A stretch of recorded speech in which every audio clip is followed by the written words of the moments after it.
Hare Rama, Rama Rama, Hare Krishna, Krishna Krishna, Hare Hare, Hare Rama, Rama Rama, Hare Hare. Hare Krishna, Krishna Krishna, Hare Hare, Hare Rama, Rama Rama, Hare Hare. Hare Krishna, Krishna Krishna, Hare Hare, Hare Rama, Rama Rama, Hare Hare. Hare Krishna, Krishna Krishna, Hare Hare, Hare Rama,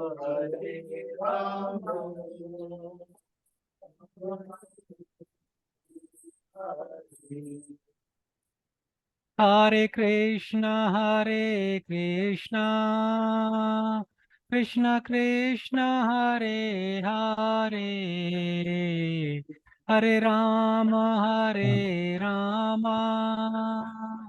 Rama Rama, Hare Hare.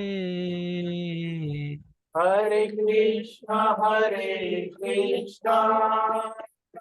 Krishna Krishna, Hare Hare, Hare Rama,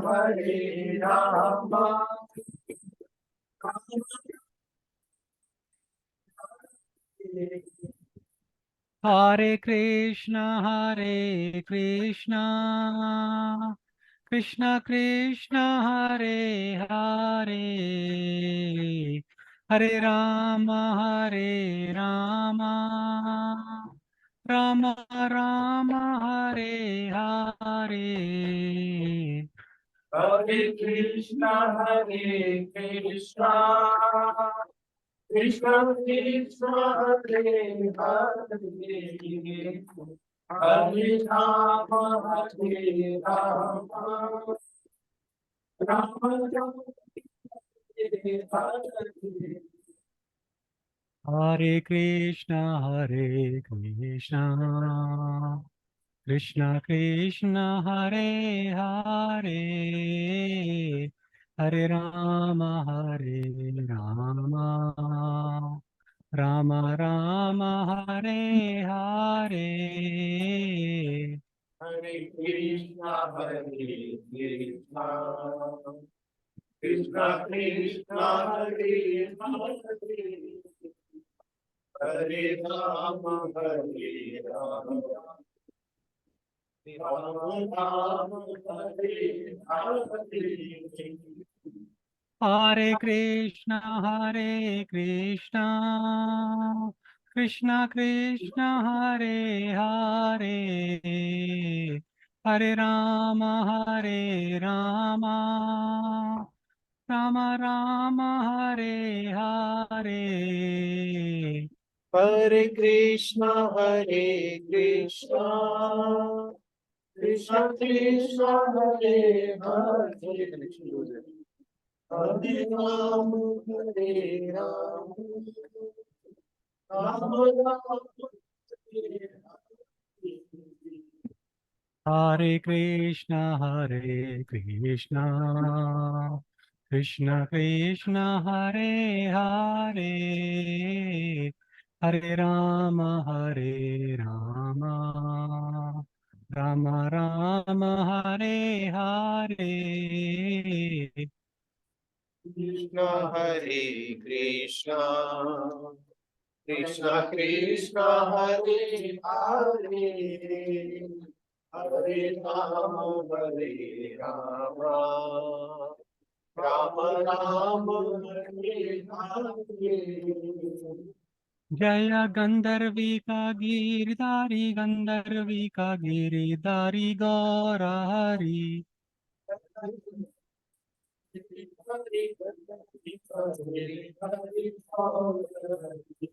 जय लक्ष्मी नरसिंह जय अनंत देव। लक्ष्मी नरसिंह जय अनंत देव। नरसिंह जय अनंत देव। लक्ष्मी नरसिंह जय अनंत देव। नित्य गौर हरि बोल हरि बोल हरि बोल नित्य गौर हरि बोल। नित्य गौर हरि बोल हरि बोल हरि बोल नित्य गौर हरि बोल। जय जय प्रभुपाद प्रभुपाद प्रभुपाद जय जय प्रभुपाद। जय जय प्रभुपाद प्रभुपाद प्रभुपाद जय जय प्रभुपाद। जय जय गुरुदेव गुरुदेव गुरुदेव जय जय गुरुदेव। जय जय गुरुदेव गुरुदेव गुरुदेव जय जय गुरुदेव। हरिनाम संकीर्तन की जय श्रील प्रभुपाद की। All glories to the assembled devotees. Hare Hare. Hare Krishna.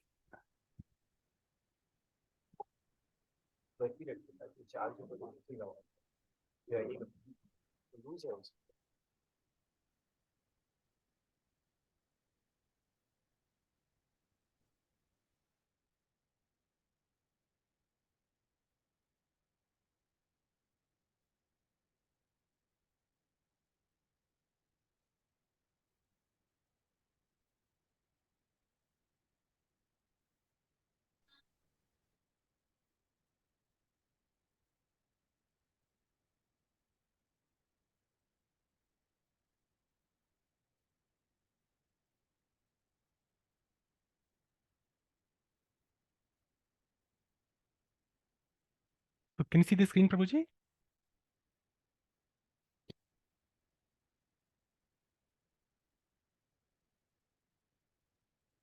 Yeah, it's visible, Prabhu. You can zoom it a bit. Oh, zoom it a bit. Okay. Yeah.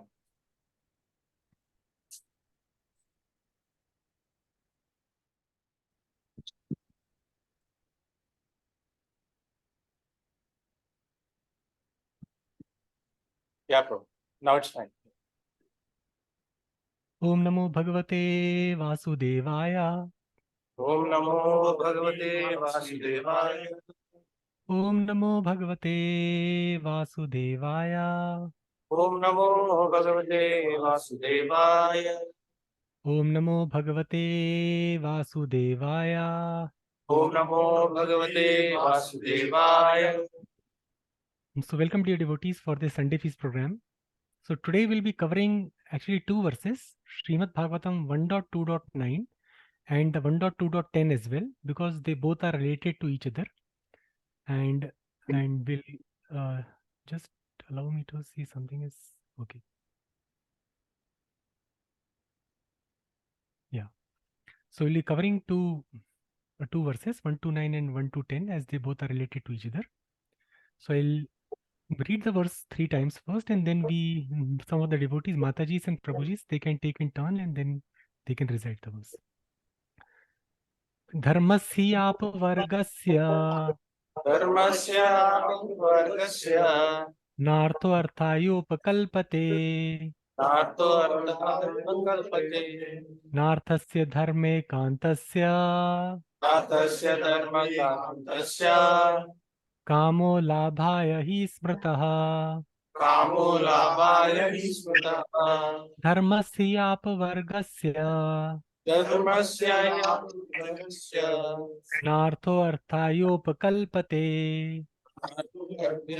कल्पते नार्थस्य धर्मे कांतस्य नाथस्य धर्मकान्तस्य कामो लाभाय हि स्मृतः कामो लाभाय हि स्मृतः धर्मस्यापवर्गस्य धर्मस्यापवर्गस्य नार्थोऽर्थायोपकल्पते नार्थो विधायोपकल्पते नार्थस्य धर्मे कान्तस्य अतस्य धर्मे कान्तस्य कामो लाभाय हि स्मृता. कामो लाभाय हि स्मृतः. Prabhuji can recite first. धर्मस्य हि अपवर्गस्य धर्मस्यापवर्गस्य नार्थो अर्थायोपकल्पते नार्थोऽर्थायोपकल्पते नार्थस्य धर्मकान्तस्य नार्थस्य धर्मे कान्तस्य कामो लाभाय हि स्मृतः. कामो लाभाय हि स्मृता. धर्मस्य ह्यापवर्गस्य धर्मस्यापवर्गस्य नार्थो अर्थायोपकल्पते नार्थोऽर्थायोपकल्पते नार्थस्य धर्मे कान्तस्य नार्थस्य धर्मे कान्तस्य कामो लाभाय हि स्मृतः. कामो लाभाय हि स्मृता.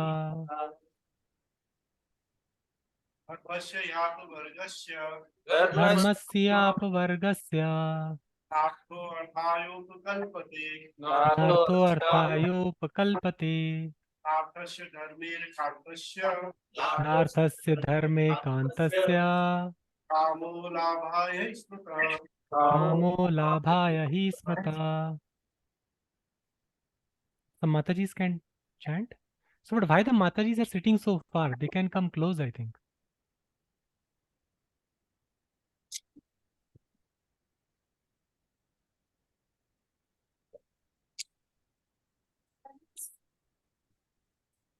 धर्मस्यापवर्गस्य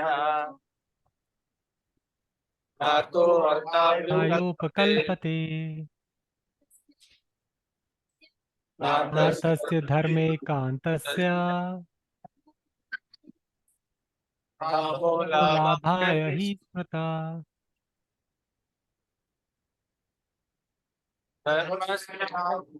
वर्गस्य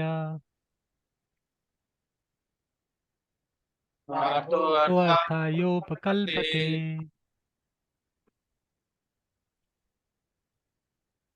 नार्थस्य धर्मे कान्तस्य कामो लाभाय हि स्मृता.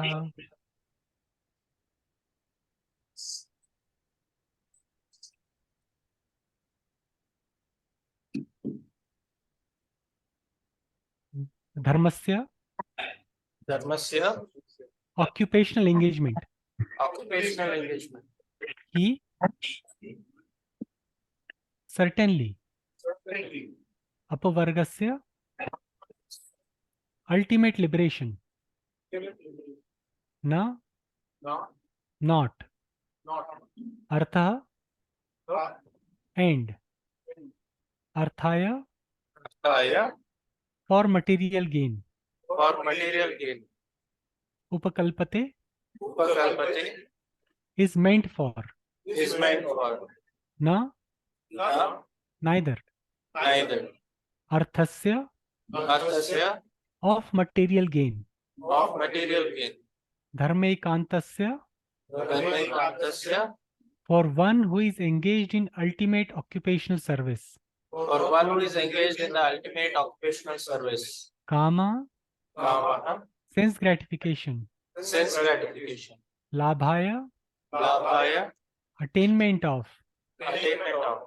He exactly. Exactly.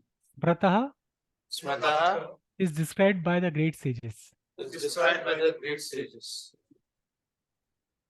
Translation में Divine Grace AC Bhakti Vedanta Swami Srila Prabhupada की. All occupational engagements are certainly meant for ultimate liberation.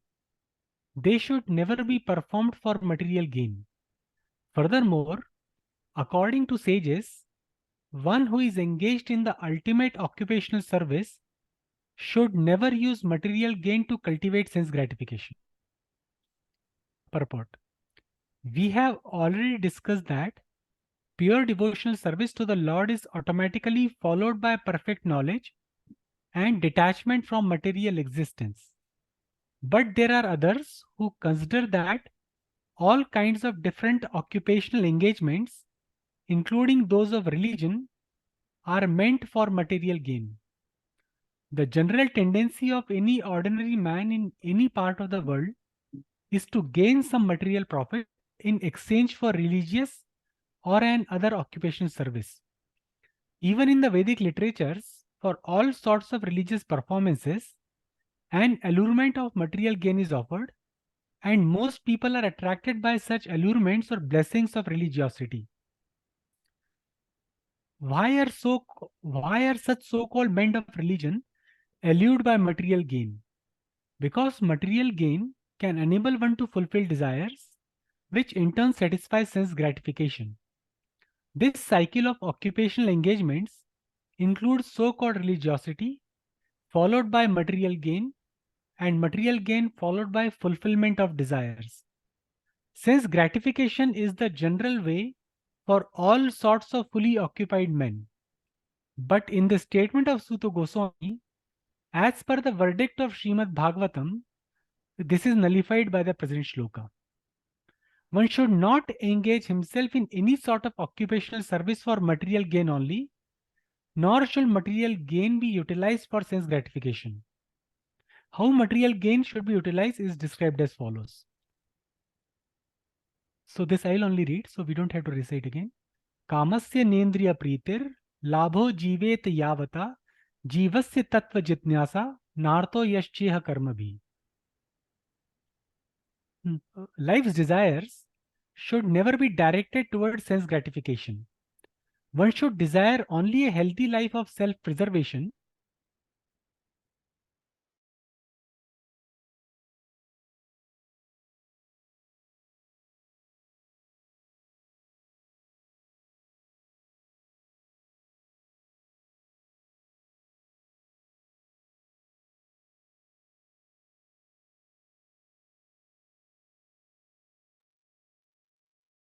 Hare Krishna, Prabhu.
Hare Krishna, Hare Krishna, Krishna Krishna, Hare Hare, Hare Rama, Hare Rama, Rama Rama, Hare Hare,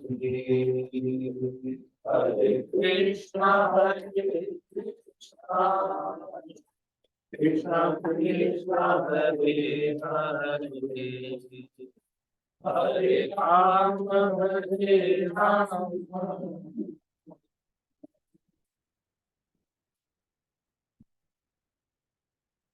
Hare Krishna, Hare Krishna, Krishna Krishna, Hare Hare, Hare Rama, Hare Rama, Rama Rama, Hare Hare, Hare Krishna, Hare Krishna, Krishna Krishna, Hare Hare, Hare Rama, Krishna, Hare Krishna,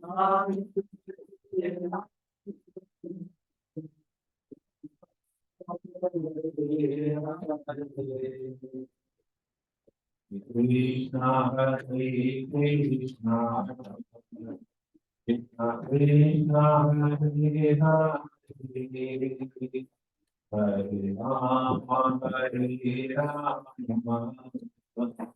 Rama Rama, Hare Hare, Hare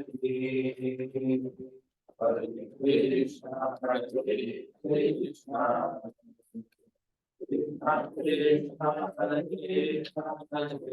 Hare, Hare Rama, Hare Rama,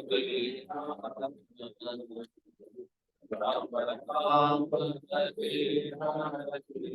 Hare, Hare Krishna, Hare Krishna,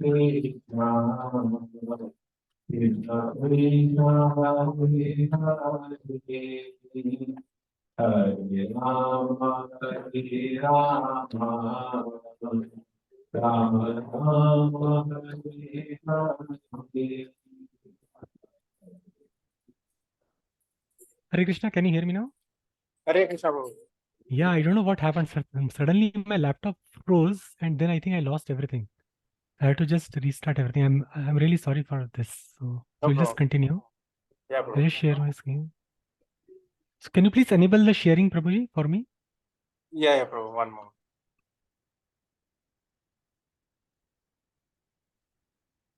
Those who are sitting on the back, if they cannot hear, they should come forward. So because it's on the TV, so yeah, so a lot of space in there. So don't sit on the back side. Please come forward.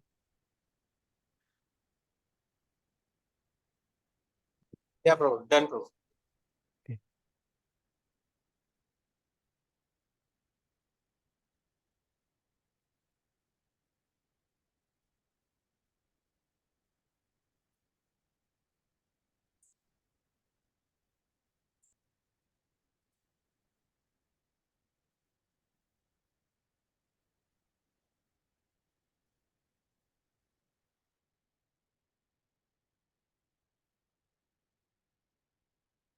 So reading this translation, 110.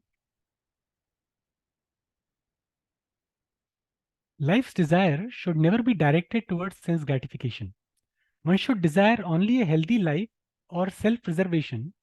Since a human being is meant for inquiry about the absolute truth, nothing else should be the goal of one's work. Purport. The completely bewildered material civilization is wrongly directed towards the fulfillment of desires in sense gratification.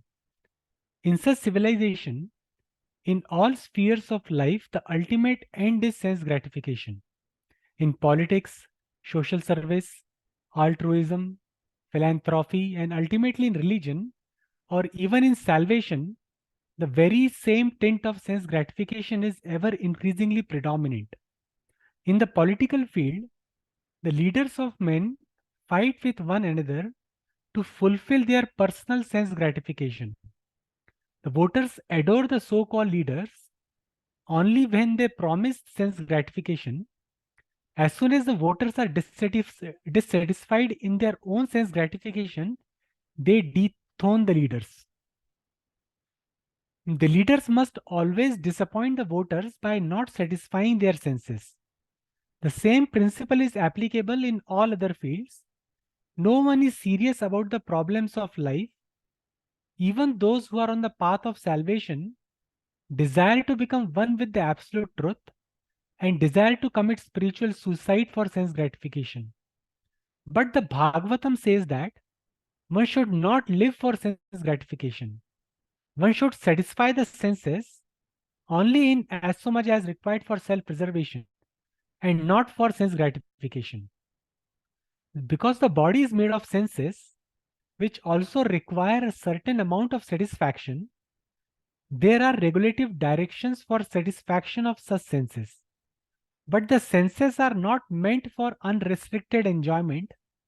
For example, marriage or the combination of man with a woman is necessary for progeny, but it is not meant for sense enjoyment. In the absence of voluntary restraint, there is propaganda for family planning, but foolish men do not know that family planning is automatically executed as soon as there is search after the absolute truth. Seekers of the absolute truth are never allured by unnecessary engagements in sense gratification because the serious students seeking the absolute truth are always overwhelmed with the work of researching the truth. In every sphere of life, therefore, the ultimate end must be seeking after the absolute truth, and that sort of engagement will make one happy because he will be less engaged in varieties of sense gratification. And what the absolute truth is explained as follows.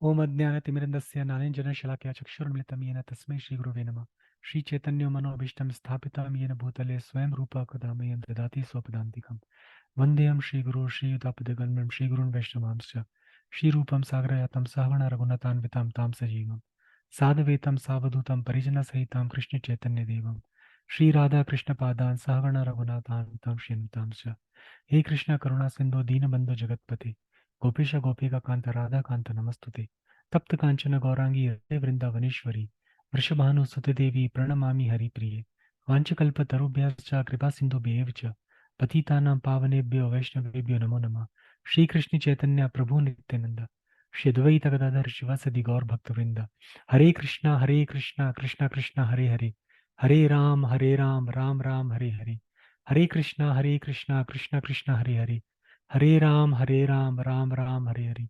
Hare Krishna, Krishna Krishna, Hare Hare. Hare Ram, Ram Ram, Hare Hare.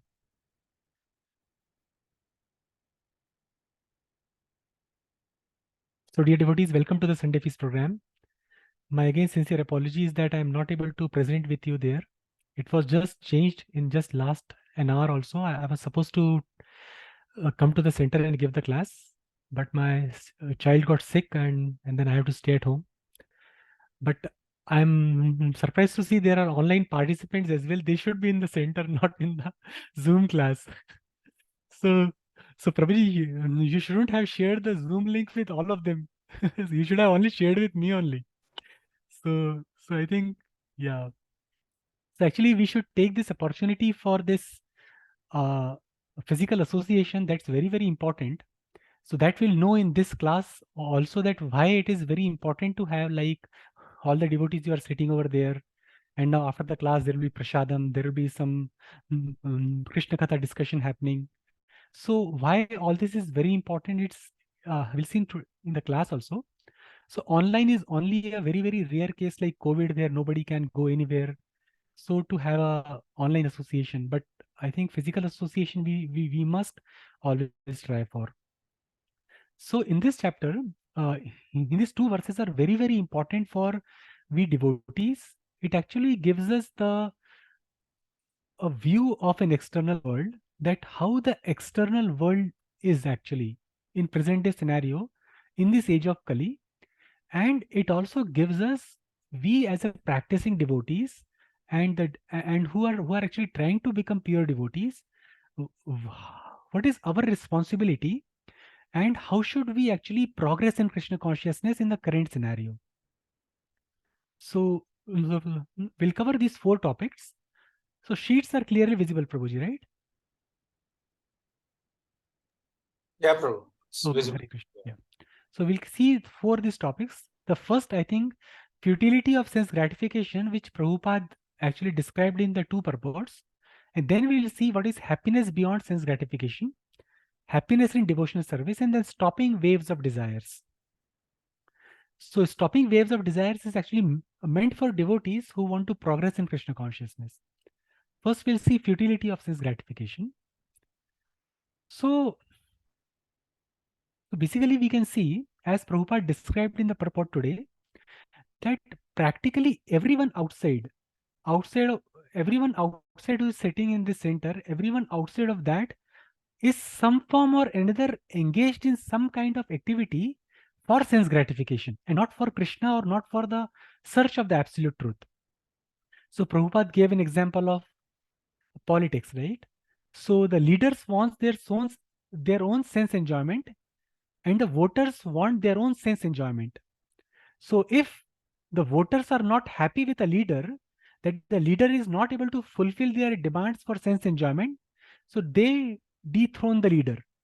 And similarly, when the leader comes to a post, like a big post uh, in politics, so the first thing is his own sense enjoyment. So how can he accumulate money? How can he enjoy the senses? So this politics. And now we see workers in the job. Practically everyone out there. So we go to job 8 a.m. to 6 p.m. or even 8 a.m. to 8 p.m. or 10 p.m. So this kind of job, everybody is going out in the outside world. And what is the purpose? To earn some money. And what to do with the money? To just engage in some kind of sense gratification with the family and with the friends, like parties and movies and restaurants and all those things. Students in the school. So we have very, very small kids going to the school. But if we see what are they actually taught in the school? They are taught in the material knowledge. And what is the aim? The aim is to excel in the studies and then excel in the career and then again become like a worker and then start earning the money and then enjoy sense gratification with the family. So as we can see, the whole current civilization is actually geared towards sense gratification right from the students, right from the small kids. How many kids in the school are taught that you are not the body, but you are the soul? How many students in the school are taught about the principles of Bhagavad Gita or the principles of Bible or principles of Quran? Practically nowhere in any school, any student is taught about it. So, and actually recently, so I know many of you might be aware of that IIT examinations, right? It's a very prestigious engineering entrance exam of India. And the students have to work very, very hard for that exam. So recently the result came and it was declared that these top 50 or 60 students will join one particular IIT and after 4 years, they will earn 50 lakhs of salary and they will enjoy their life. So they just actually charted their own career that the purpose of joining the prestigious institution is to earn a lot of money and to succeed in the career. And what the ultimate goal? The ultimate goal is to enjoy the senses with the friends and family. Like again, as we discussed, parties and nightlife and movies and restaurants and go a world tour and traveling this country, traveling that country. So then if we see, right, everybody is working like a dog and an ass, and and the end result uh, um, for what purpose? For the sense gratification, without realizing that after some time the body will become useless. Like when grows old, it will become useless, and one cannot enjoy any form of sense gratification. And after a few years, the body will die. So actually, the death can come at any time. So without understanding that, the without inquiring that for what I am actually working so hard, what is the end result? What is the goal of my life? without inquiring all this, everybody is just like a herd, right? We see the donkeys follow each other, herd after herd. All the sheep are following the herd.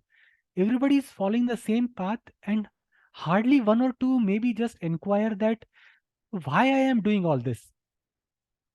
And same applies for householders also. Like their only enjoyment is the tongue and the satisfaction of genitals by engaging in sex. And if you go to youth, they're only worried about parties and nightlife. Sports, so many sports events happen throughout the world. And what is the result?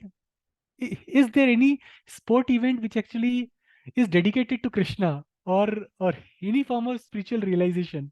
No, right? Everybody goes, spend the money, enjoy the ticket, and there is IPL happens in cricket. Everybody just goes and just waste their time.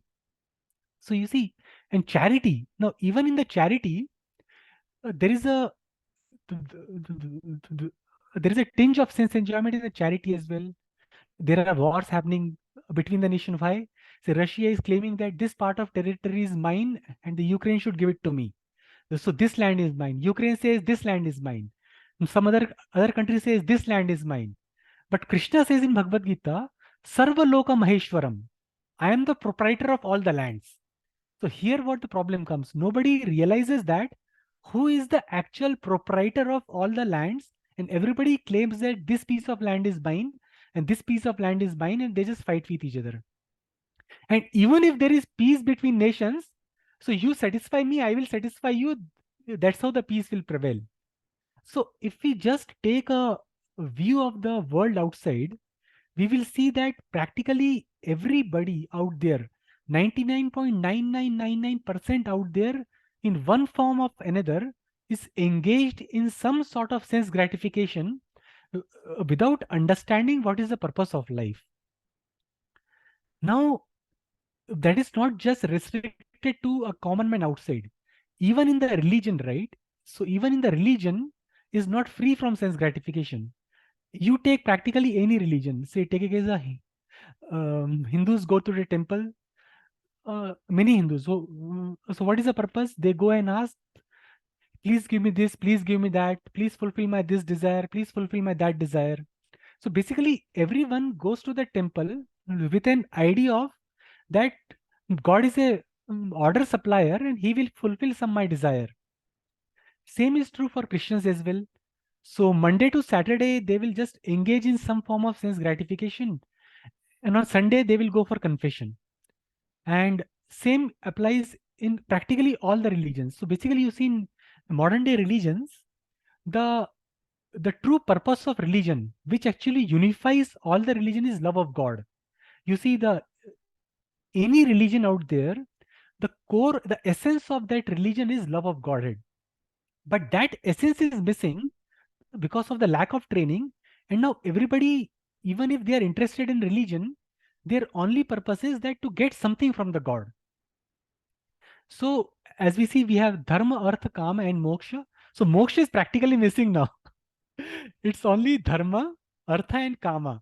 And now because of the modern day advancement, so in the previous time, religion used to result in economic development. But now we don't need religion also for economic development. So now what we have is religion is also cut off, liberation is also cut off. What we have is only economic development and sense gratification. So that is a modern day civilization. Now, the desire for sense gratification is so deep rooted inside the heart of all the living entities, including us, that even the persons who are actually aspiring for spiritual salvation, like jnanis and yogis, they are also not free from the desire of sense gratification. So as Prabhupada says in the purport, even those who are on the path of salvation desire to become one with the absolute truth and desire to commit spiritual suicide for sense gratification. So this statement by Prabhupada in today's purport. So jnanis want to become one with the Supreme. So that's a desire of sense gratification as well. And the yogis want all the mystic powers to become smaller than the smallest, to become larger than the largest. So all these desires of yogis, even though they are engaged in meditation, is to achieve some material gain. So that's also sense gratification. So practically we see that in every field whether it's a spiritual field or whether it's a material field, almost everybody is engaged in sense gratification, and nobody understands that what's the true purpose of human life. Now the question can be asked, right? See, 99.99% of population is engaged in sense gratification, and we are discussing here it's a futile to engage in sense gratification. So are we intelligent or are those majority intelligent, right? There might be something in sense gratification. Why they are engaged in the sense gratification, and why scriptures like Bhagavad Gita and Bhagavatam say that sense gratification is not good. So we will see what is wrong with the sense gratification.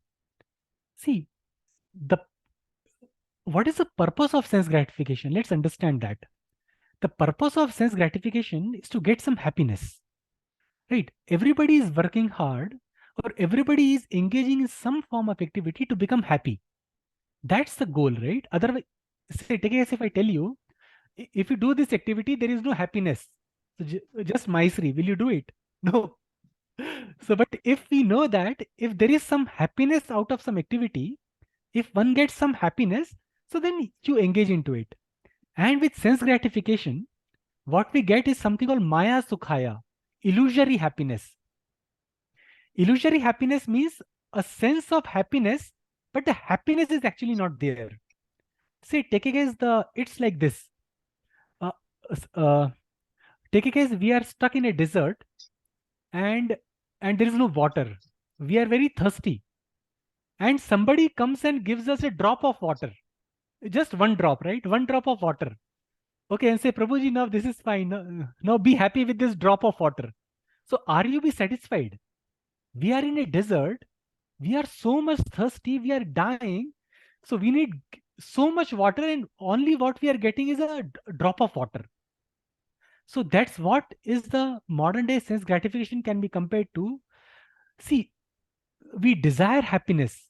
Happiness is a constitutional position of a living soul, a living entity.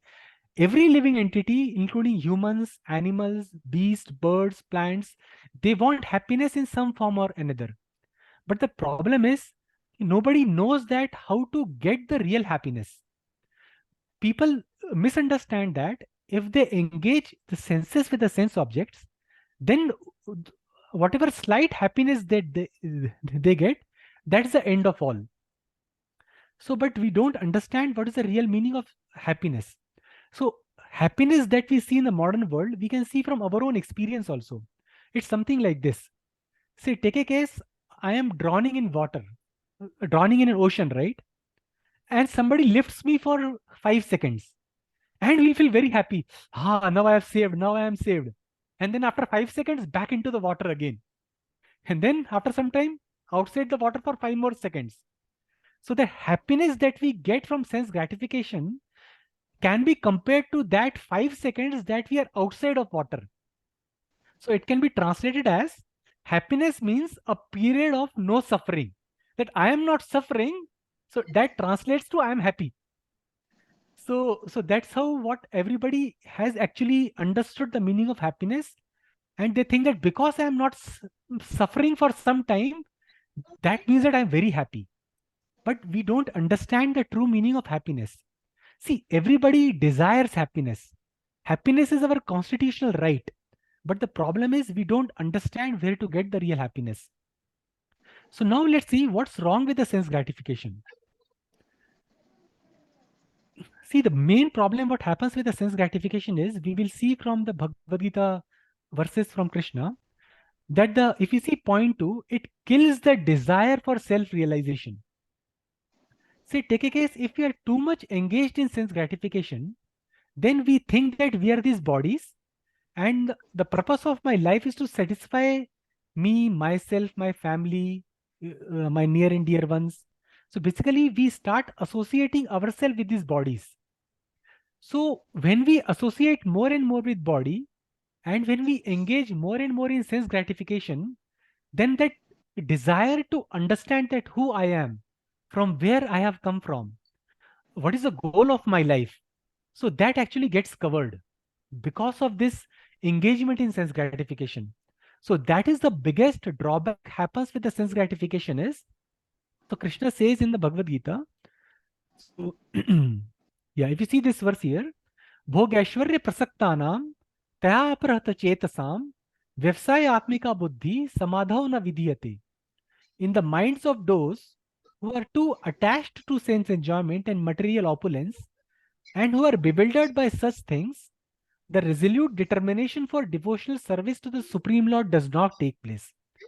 So that's why Lord Krishna says in Bhagavad Gita, chapter 2, verse 44, that one who is too much attached to sense enjoyment and who is too much attached to material opulence, the determination that should come to become self-realized, the determination that should come to become the devotee of Krishna, that determination does not take place.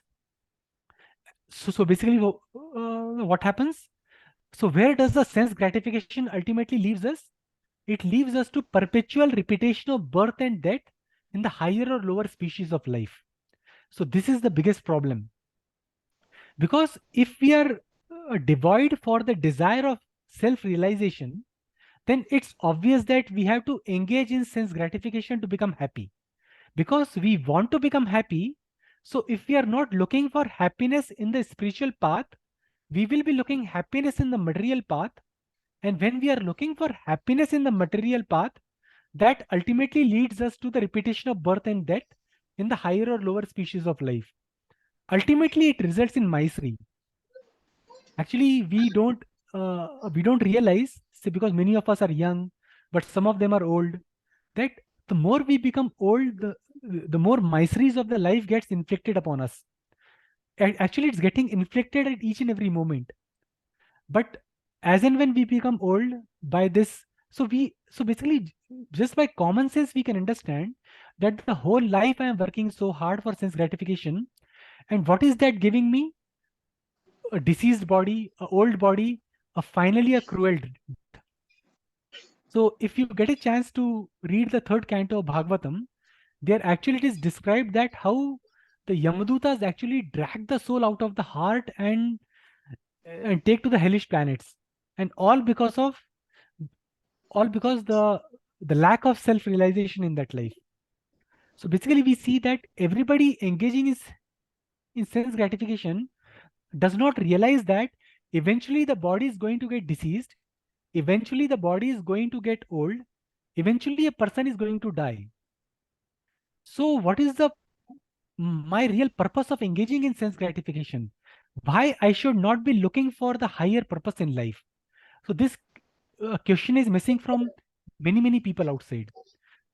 And basically what Krishna says, that bhogyashwarya prasaktanam, because of too much engagement in sense gratification, that desire to awaken spiritual knowledge actually goes away. So sense gratification is therefore condemned in the scriptures. So there is a very nice verse in the 5th canto of Srimad Bhagavatam, spoken by Lord Rishabhdev.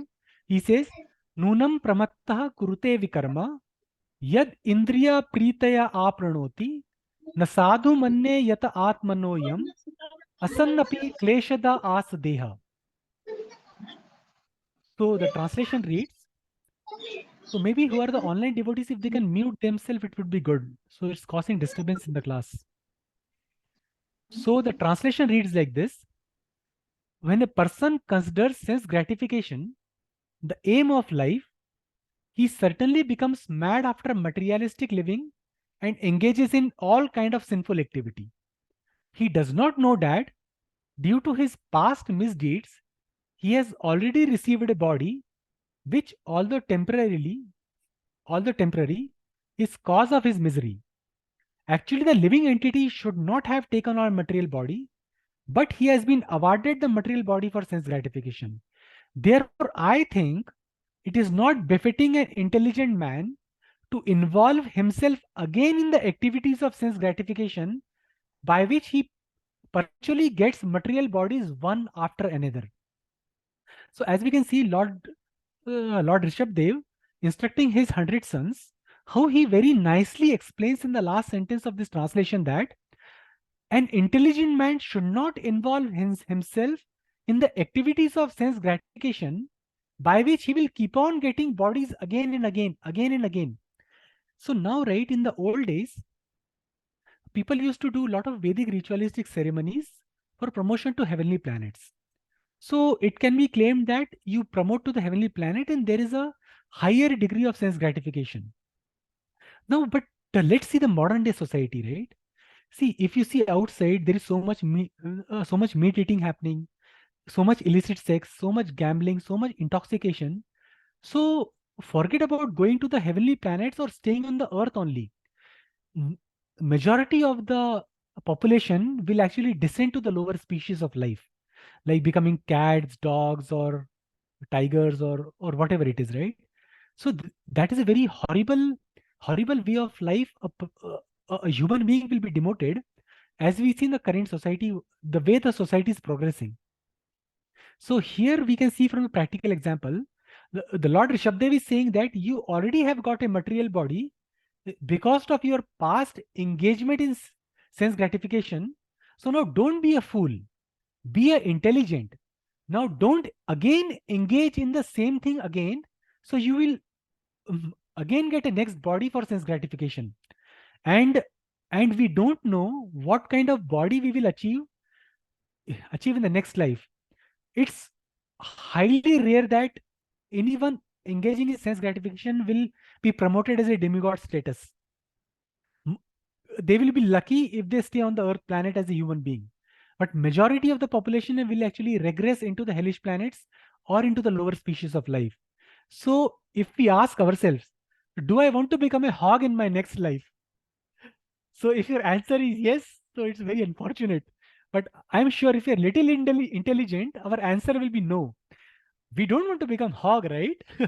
Hog is eating stool, and we don't want to become hog. And we don't want to become donkey or dogs or cats or any animal species like this. At least we want to become a human being, at least, right? Forget about promoting to heavenly planets. So this is the question that we have to inquire. But the sense gratification, too much attachment to the sense gratification actually will lead us to the hellish life. So here, this is the next verse which is spoken by Lord Rishabdev again. Parabhavas tabad avoda jato yavan jidnyasata atma tattvam yavat kriyastavad idam manovai karmatmakam yena sharir bandha. One is considered to be a failure in life as long as he makes no inquiry about his real identity. As long as he does not know his real identity, he has to work for fruitive results for sense gratification.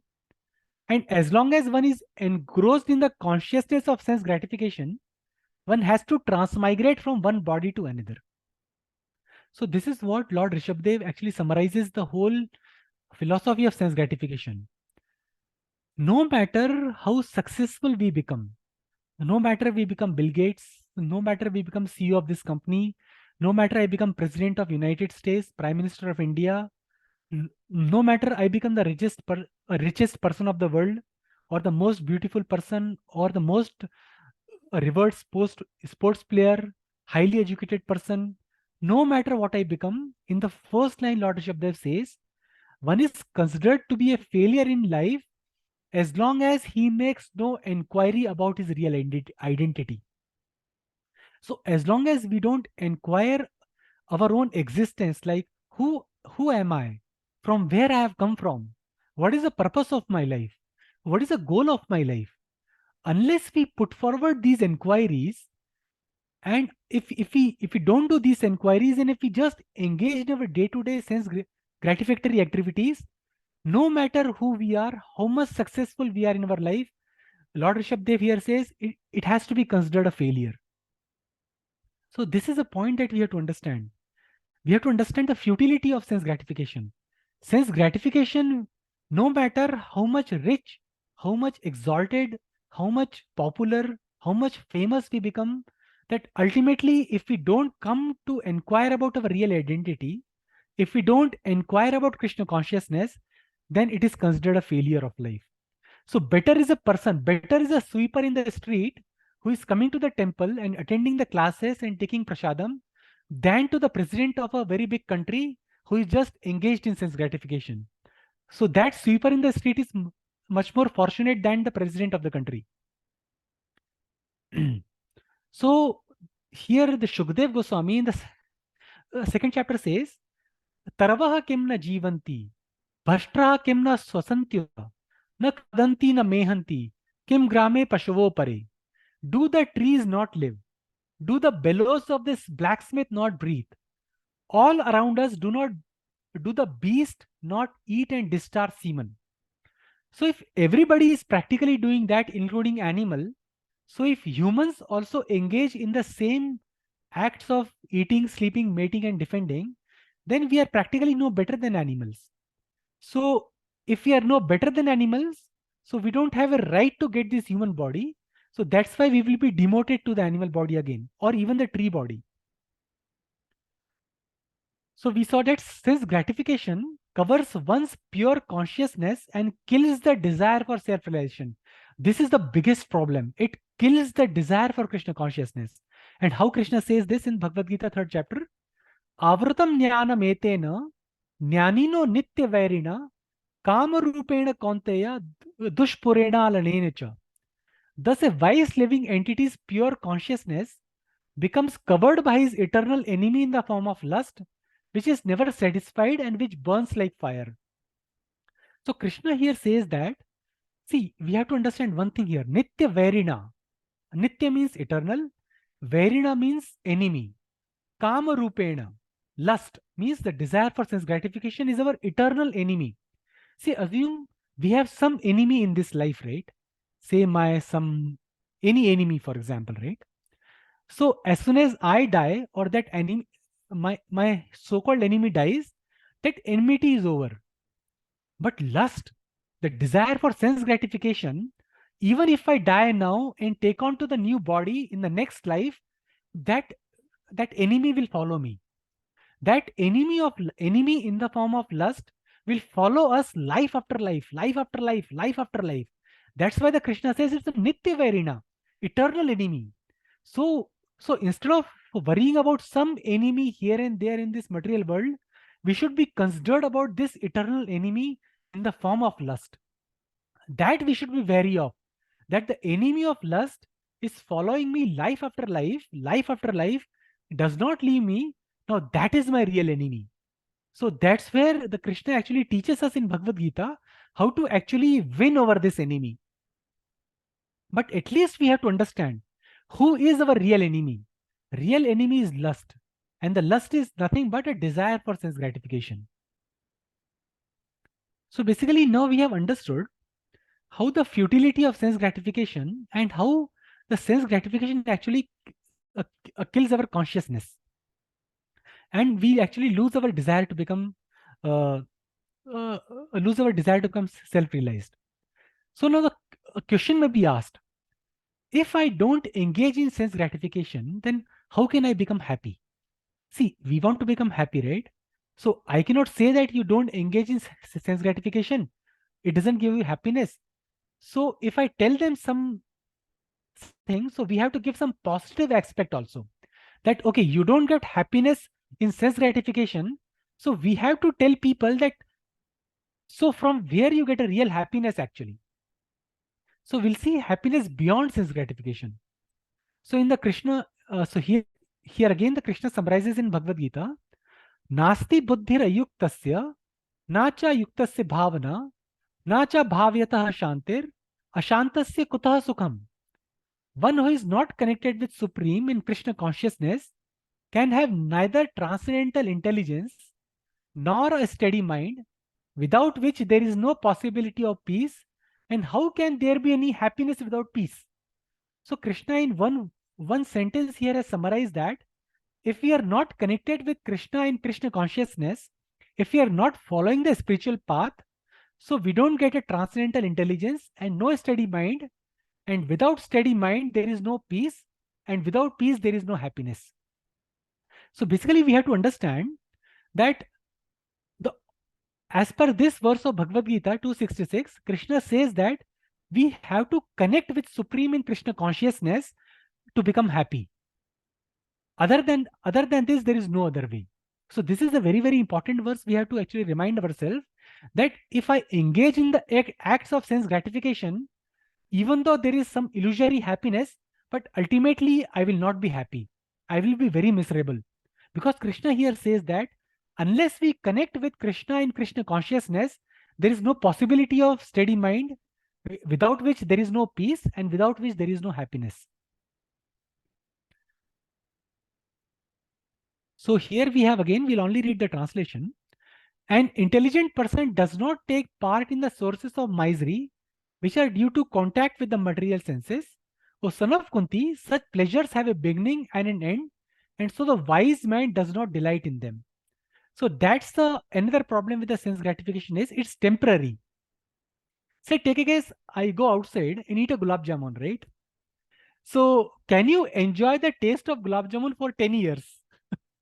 For how long we can enjoy the taste of gulab jamun? Only for a few seconds, right? As long as the gulab jamun goes inside, 5 more seconds and finished. And then what the gulab jamun will give you? Misery. Like if some diabetes patient eats a gulab jamun, he'll be suffering like anything later. So that's what we have understand. Say, taking as if somebody is engaging in sex, for how much time he can enjoy a sex life? Hardly for a few minutes. And then after that, it's a misery. So we can see from our common sense and common understanding that, say, take as we are going to see a sports, right? Assume we are going to see some tennis match or cricket match. For how much time are we going to enjoy that? Only for a few hours. But as soon as you come back from that sport, and then you then we engage in our day-to-day life, and then we forget about the happiness that we derived from that activity. So that's another problem that Krishna points out here with that sense gratification is it's temporary. It's here Krishna says such pleasures have a beginning and an end, so the intelligent man does not delight in them. See, we want eternal happiness. If you ask any child, right, does he want to go to school? Outright, he would say no. But if it's same, you just go and play outside all the time, he'll be very happy. So because there is a desire of happiness within our heart, and that happiness, what we want is not some temporary happiness. What we want is continuous happiness. Ideally, we want a life in which I should be 24/7 happy. No, not even a tinge of misery. Happiness all the time. So that's what we want actually, because that is a desire of the soul. So that's what here it says in the Padma Puran. The mystics derive unlimited transcendental pleasures from the absolute truth, and therefore the supreme absolute truth, the personality of Godhead, is also known as Ram. So basically, now what we are understanding from these two verses is, so if we don't get happiness out of the sense enjoyment by the interaction of senses with the sense objects, then how do we get the real happiness from? So this verse actually says that we get the real happiness by associating with the supreme in Krishna consciousness. Because see, Krishna is transcendental. Krishna is beyond the material realm. So whatever happiness we derive in association with Krishna, that also becomes transcendental. So transcendental happiness means that it is not tinged by the miseries.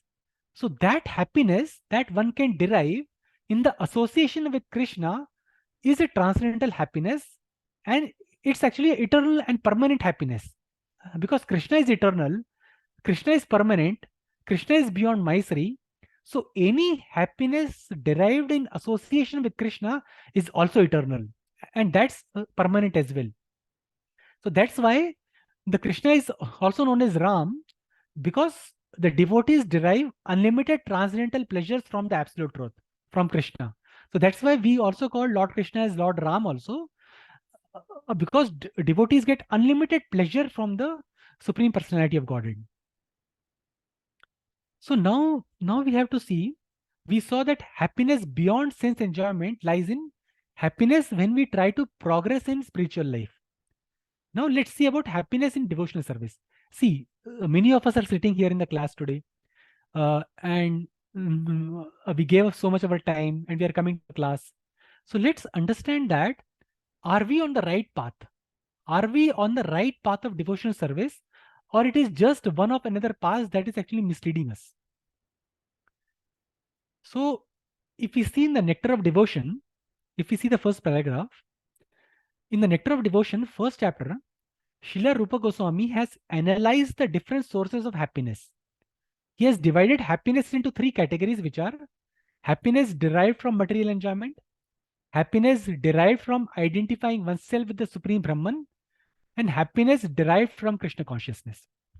So we already saw that happiness derived from material enjoyment is temporary and it's a source of misery.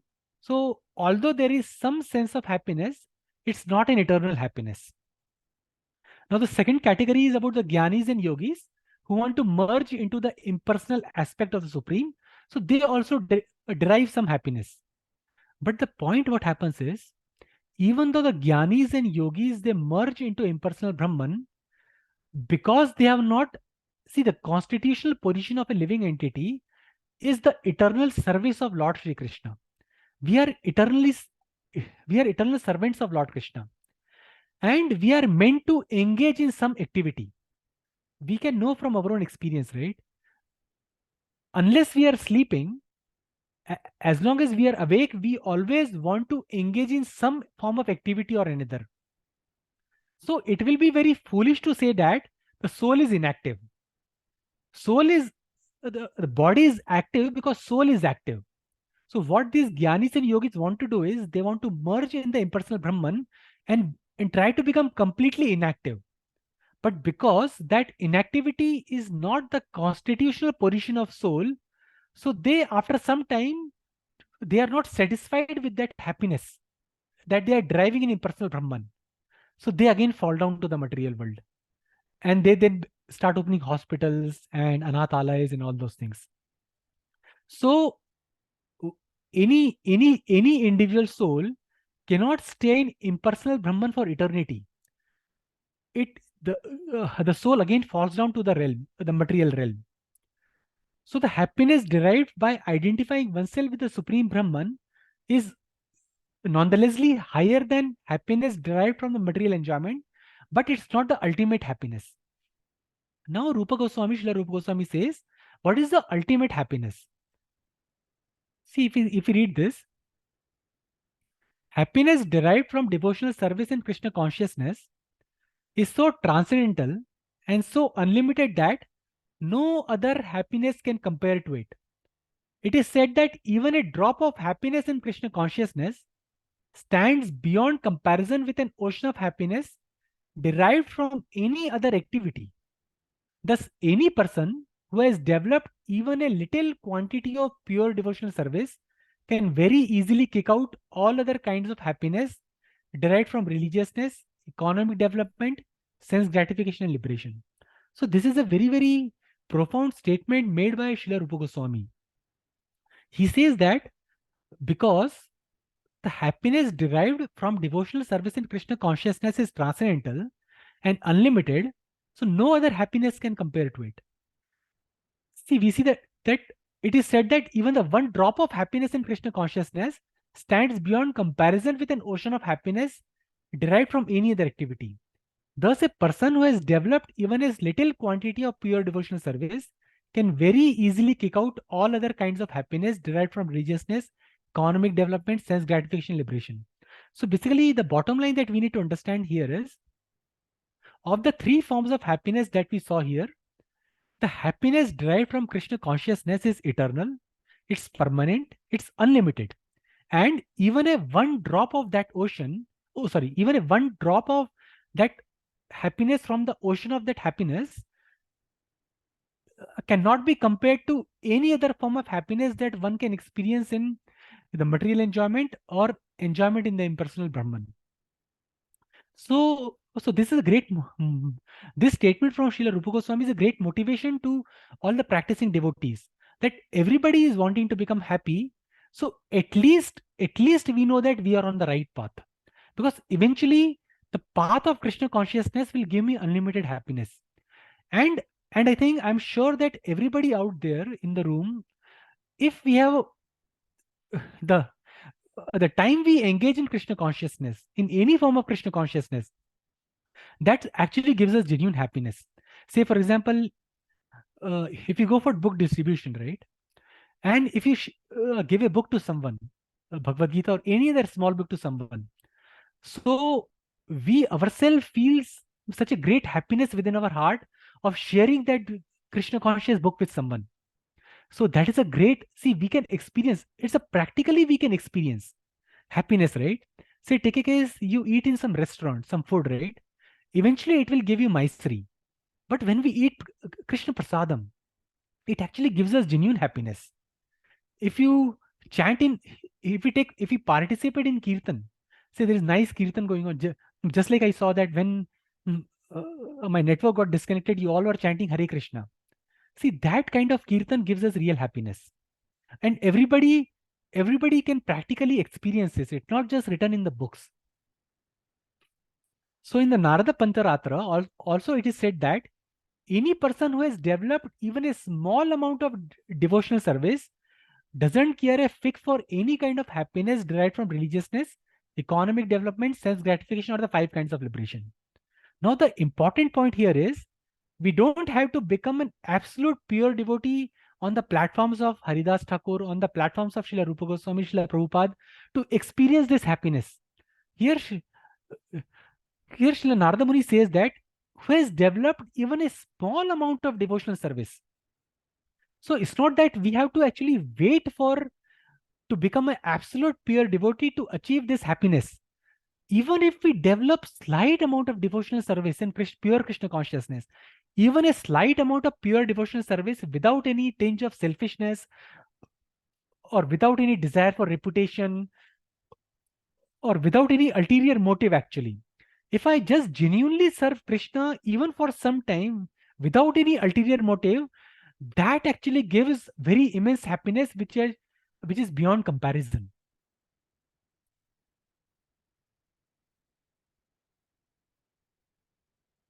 Yeah. So there are many verses here. So we'll read the one more from Prahlad Maharaj, which says that, "My dear Lord of the universe, I am feeling transcendental pleasure in your presence and have become merged in the ocean of happiness.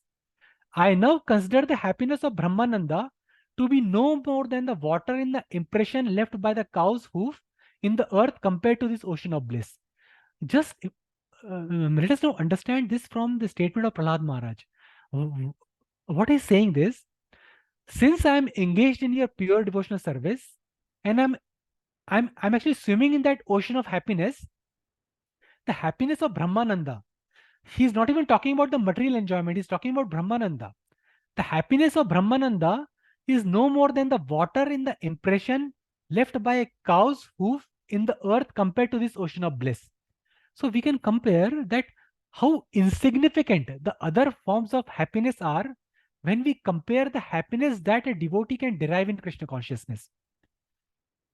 So this is what we have to understand. So we all want to become happy.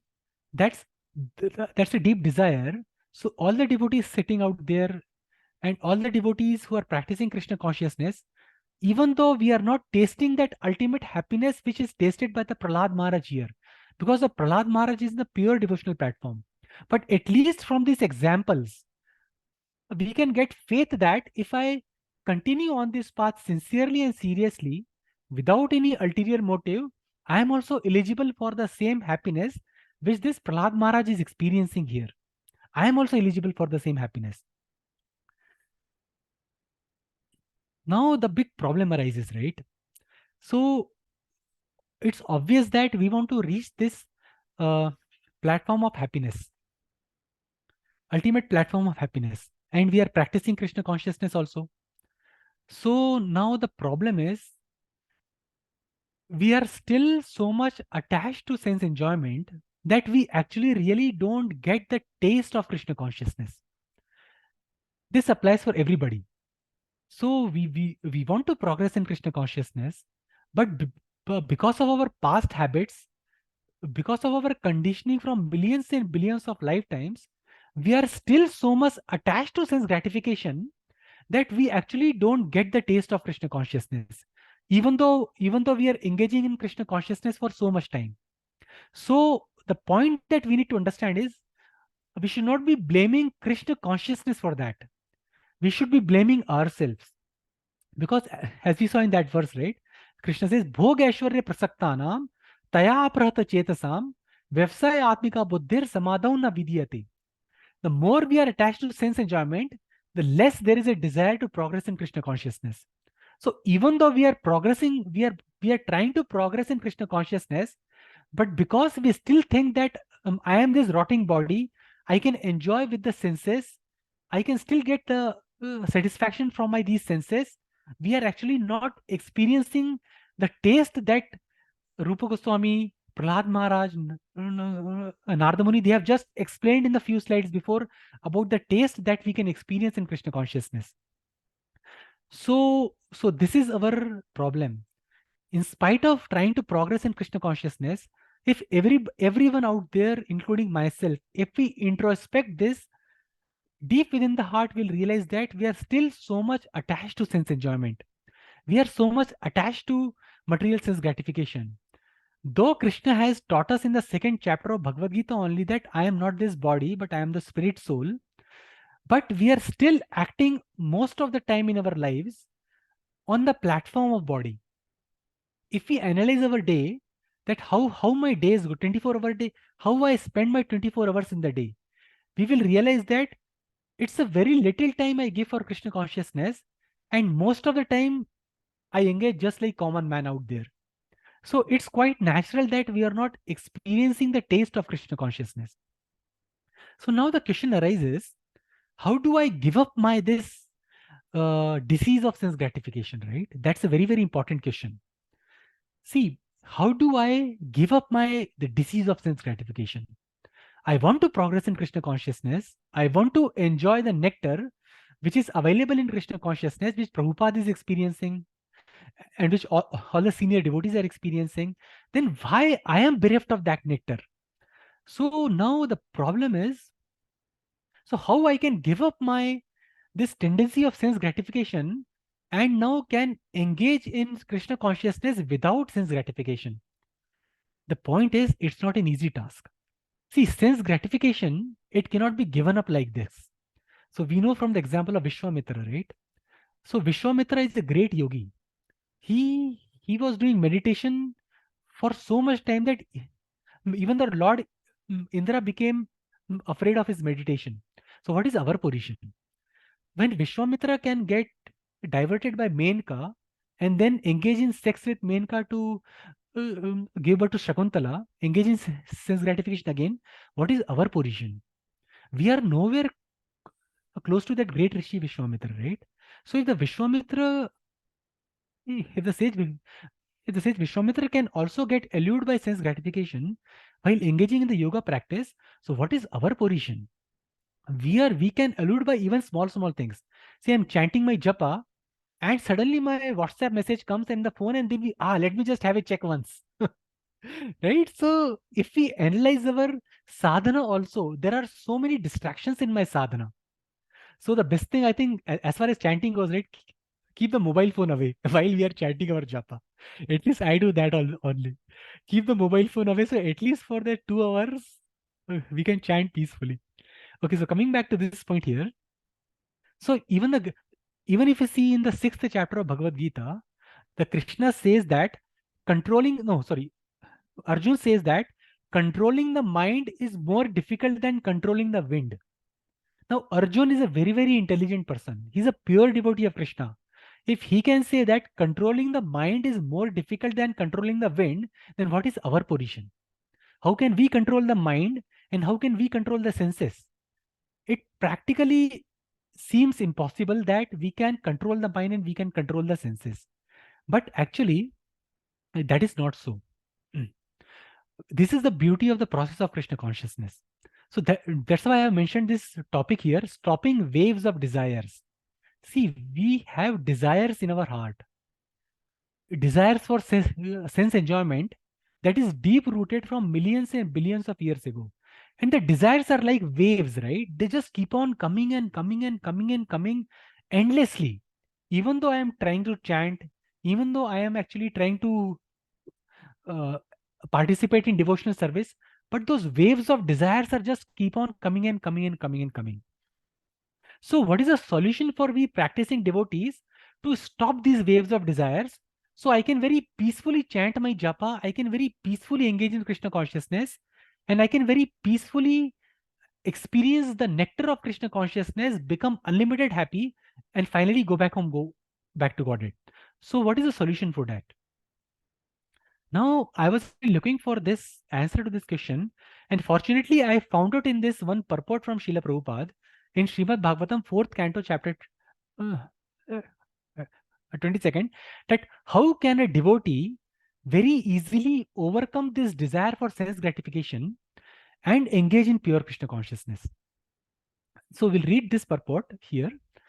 There are three kinds of transcendentalists trying to overcome the influence of the modes of material nature: the jnanis, the yogis, and bhaktas. All of them attempt to overcome the influence of the senses, which is compared to the incessant waves of a river. The waves of a river flow incessantly, and it is very difficult to stop them. Similarly, the waves of desire for material enjoyment are so strong that they cannot be stopped by any process other than bhakti yoga. The bhaktas, by their transcendental devotional service unto the lotus feet of the Lord, become so overwhelmed with transcendental bliss that automatically their desire for material enjoyment stop. The jnanis and yogis, who are not attached to the lotus feet of the Lord, simply struggle against the waves of desire. So here we see what Srila Prabhupada is saying. The waves of a river flow incessantly, and it is very difficult to stop them. It's obvious, right? We just saw a recent flood, in Yamuna, and many other rivers we saw. And if you see the waves of those rivers, can by any practical mean those waves be stopped? No, it's not possible to stop the waves of a river. So Prabhupada here says that the waves of a desire for material enjoyment are so strong that they cannot be stopped by any process other than the bhakti yoga. So the waves of a desire of material enjoyment that is deep within my heart, they are so deeply rooted and so strong that just by abstaining from the sense objects, just by saying that, okay, from tomorrow, I'm not going to engage in sense gratification. By negation alone, we cannot actually overcome the desire for sense enjoyment. So Prabhupada here says that, see, we want to become happy. So, but if we get a transcendental happiness in Krishna consciousness, then the lower happiness that one achieves from the sense gratification automatically stops. Now take a case, we have got, somebody gives us a bowl of halwa. And along with that, somewhere there is a stool also, some far off. Now, if you say that, okay, so I want to eat halwa or we are interested in the stool. If we ask this, if we tell this to the hog that you want to eat the nice ghee halwa or you want to eat stool, so he is definitely going to eat stool. But an intelligent person will eat halwa, right? Who wants to eat stool? So this is what the happiness in Krishna consciousness is like halwa. That nice aromatic ghee halwa with saffron in it, that kind of halwa. And that happiness in material enjoyment is like that stool, that disgusting smelling stool. So if we fortunately get a taste of that nice aromatic saffron halwa, then obviously I am not interested in the stool anymore. So that is the beauty of the Krishna conscious process. We actually don't give up sense enjoyment. We actually develop a higher taste for transcendental enjoyment, and the lower taste automatically goes away. So we can see from our practical example, right? See, now, for example, most of us are habituated on eating Krishna prasadam only. So if you are eating Krishna prasadam for quite some time, there is actually no desire to eat anything else than Krishna prasadam. It's not that we have to restrain or refrain ourselves from eating, say, some in 5-star hotel or in some restaurant. So we have to restrain. No. I cannot eat there. I cannot eat there. No, that's not a case. Because we are tasting so much taste in Krishna Prasadam, so naturally the taste of eating restaurant food is automatically gone. At least, this has happened to me, and I'm sure it has happened to many devotees out there. This is a very practical example. Because the taste of Krishna Prasadam is so transcendental, we naturally, the taste of heating restaurant food automatically gone. So from this example, we can understand that if we can just try to get that taste in Krishna consciousness by sincerely engaging in the process of Krishna consciousness, so we can easily subdue our senses. See here in the same purport, one who is engaged in the loving service of Krishna, the son of Vasudev, can very easily stop the waves of desires. As long as one continues to try to artificially stop the waves of desires, he will certainly be defeated. Desires for fruitive activities are strongly rooted, but the trees of desire can be uprooted completely by devotional service because devotional service employs superior desire. One can give up inferior desires when engaged in superior desires. To try to stop desires is impossible. One has to desire the supreme in order not to be entangled in inferior desires. So this is the substance which Srila Prabhupada is explaining us. That as Arjun says in Bhagavad Gita, that I cannot stop the wind. The controlling the mind is more difficult than controlling the wind. And we saw that Sri Vishwamitra was trying to stop senses by artificially engaging in the yoga practice. But here Prabhupada says that he will certainly be defeated. Practically, we cannot give up sense enjoyment. We have to actually develop a superior desire of Krishna consciousness. So once we develop the superior desire of Krishna consciousness, the inferior desires automatically go away. Here Prabhupada says in third line, last from the bottom, one can give up inferior desires when engaged in superior desires. To try to stop desires is impossible. Yeah, that's another thing. See, desire is again a natural a quality of a living entity. No living entity can be desireless. That is not possible. So material desires are cause of our downfall, and the spiritual desires are cause of our elevation. So we have to elevate ourselves in the spiritual desires. So once we develop a taste for spiritual desires, the material desires will automatically go away. So this is the point that we have to understand from this purport. So maybe you can write down also. It's a 4th canto, chapter 22, verse 39. So this is the 4 Kumaras giving instructions to Prithu Maharaj. So in this purport, Srila Prabhupada is very nicely explained how a devotee can get a taste for higher desire and can subdue the taste for lower desires. So, yeah. So I think because we are running over time, so we'll just try to finish it up. Now we'll only read the last line in this. Yeah. So okay, we'll only read the last line. So similarly, a devotee with intelligence plans so many things for the service of the Lord in Krishna consciousness that stagnant material desires become overflooded by the desire to serve the Lord. So now here Srila Prabhupada gives a very practical example and very practical guideline for us that how we can actually develop the higher desire so that our lower desires can become overflooded by the desire to serve the Lord.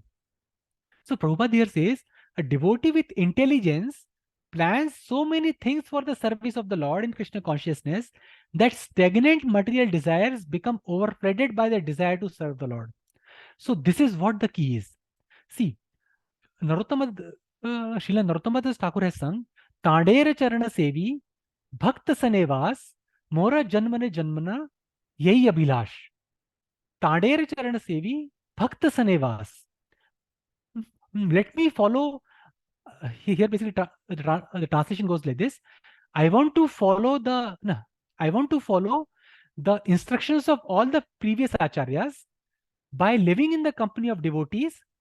This is my desire life after life. So let's see the practical example, right? Now see, the Janmashtami is coming. Obviously, a lot of things needs to be done in Janmashtami, how to promote Janmashtami and how to celebrate Janmashtami, how to attract many people in Janmashtami, how to organize. There are so many activities that are it will be coming for Janmashtami. So all of that requires intelligence. Here Prabhupada says that if we engage our intelligence in the service of the Lord, then all the inferior desires will automatically go away. So basically, if we engage our intelligence in Krishna consciousness, say if we just participate that how to make this Janmashtami successful, what can I contribute for the success of Janmashtami? How can I attract more people to come to Janmashtami? Then from our own experience, we can see that this 1 month that we can engage for the preparation of Janmashtami, in that 1 month, those material desires will stay away. They will not bother us because I am using my intelligence in the service of Krishna. So this everybody in the room, including myself, everybody can actually practically experience. Just think that how in the association of devotees, I can actually use my intelligence to make this Janmashtami a success. What can I contribute in this Janmashtami? So in that way, just give this 1 month to engage our intelligence in the service of Krishna for the preparation of Janmashtami, then we all will practically experience that my desires for sense gratifications have subsided. Without me doing anything extra, my desires have subsided. So this, I think everybody of us, so this is the beauty of the process of Krishna consciousness. If we engage with intelligence in Krishna consciousness, if we genuinely engage in the service of the Lord, then all the lower desires automatically go away. And then we can actually genuinely want to taste that sweet aromatic halwa and not that stool. So it's a very practical, everyone can experience this. So it's not just theory that only exalted devotees can experience that. Even the newcomer who has come to the temple for the first time can actually get the taste of Krishna consciousness by using the intelligence in some way in the service of the Lord, in the association of devotees. That is also very important. As we saw, Tadera Charana Sevi Bhakta Sanevas. Bhakta Sanevas. So I have to engage my intelligence in the service of the Lord in the association of devotees. Practically, association of devotees makes my Krishna consciousness very easy. That's why we should be striving to associate with devotees more and more, eat prasadam with them, discuss Krishna Katha with them, go out with book distribution with them, participate in various functions and various celebrations with them. Devotee association, that's why it's very, very important, because without devotee association, the progress in Krishna consciousness may become very difficult. So that's what Narottama Das Thakur says, Tadere Charana Sevi Bhakta Sanevas. So let me follow the instructions given to my previous acharyas, like Prabhupada gave us following the chanting 16 rounds of Mahamantra and following the four regulatory principles strictly in the association of devotees. If I can do this, then my progress in Krishna consciousness becomes very easy. And then I can actually, and if I use my intelligence in the service of Lord in the association of devotees, then I can get a real taste of Krishna consciousness beyond the mundane taste, and I can then surpass the mundane test. I can then control my senses. I can overcome my sense gratification. I can control my mind. This everything becomes very easy. So that's how. So this is the last verse. So I know we are already 10 minutes over time. So this is a very practical example given by Yamunacharya. So Alabandru Yamunacharya, he was a king, and the king in the old time means they had an access to many ladies for sex enjoyment. With anyone and everyone they can have sex. They had that facility. So Yamunacharya was actually one of those kings who can have sex with anyone and everyone. But once he came to Krishna consciousness, then see what statement he makes here. Yamunacharya, as confirmed by Yamunacharya, since he has been engaged in the service of the lotus feet of the Lord, there is always a current of newer and newer desires flowing to serve the Lord, so much so that the stagnant desire of sex life becomes very insignificant. See, Yamunacharya, Srila Yamunacharya was engaging in Krishna consciousness, and sometimes those past images of his sexual engagement used to come in his mind, and he just used to spit at the thought of it, because he was experiencing so much taste in Krishna consciousness, and that taste is available to everyone only provided that we engage in the process of Krishna consciousness with sincerity, with seriousness, in the association of devotees and without duplicity, and following the instructions of Prabhupada, like chanting my 16 rounds very regularly and following the 4 regulative principles very, very strictly. No deviation from the 4 regulative principles. So then we are also eligible to experience that taste of Krishna consciousness. So with this, the conclusion we conclude that the conclusion is that by developing a loving desire for the service of the lotus feet of the Lord, we subdue all material desires for sense gratification. So devotees don't have to do some extra work to subdue the sense gratification.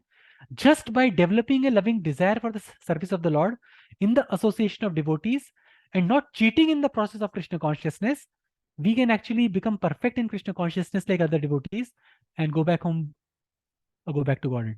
So thank you very much. So thank you very much. So with this we say Hare Krishna, Krishna Krishna, Hare Hare, Hare Ram, Ram Ram, Hare Hare. So if anyone has any question, so we'll just take 3 minutes and then we can stop the class. So if anyone has any question, you please ask and we'll try to answer the question.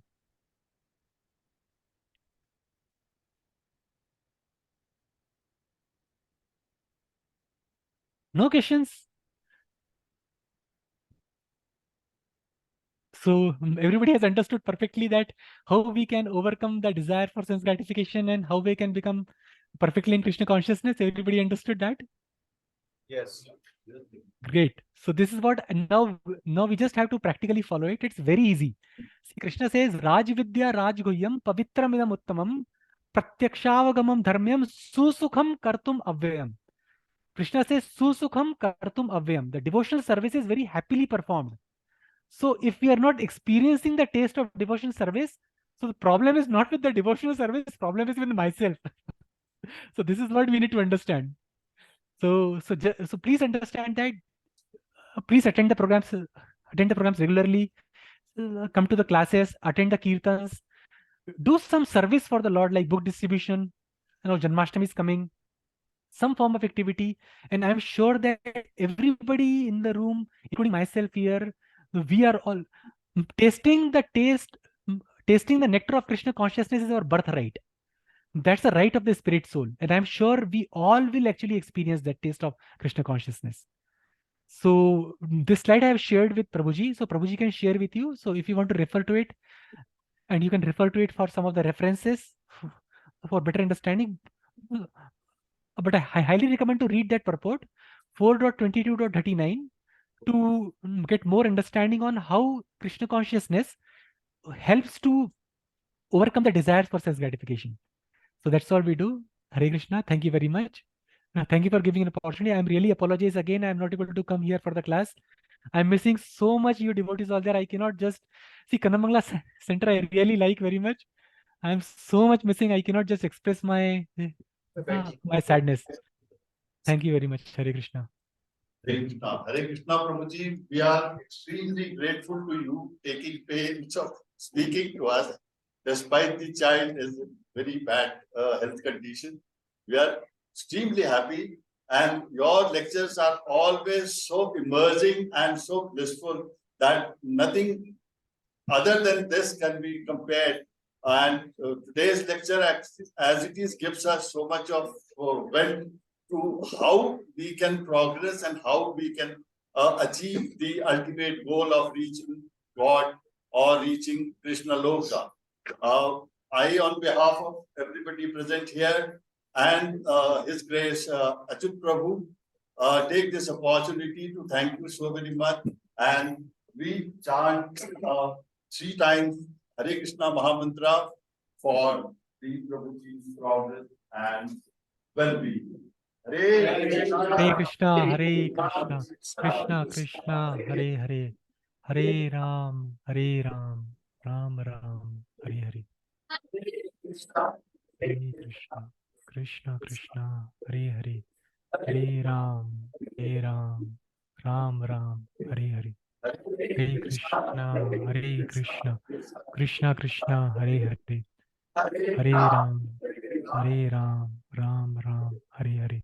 Thank you so much, Prabhuji. Hare Krishna. Hare Krishna.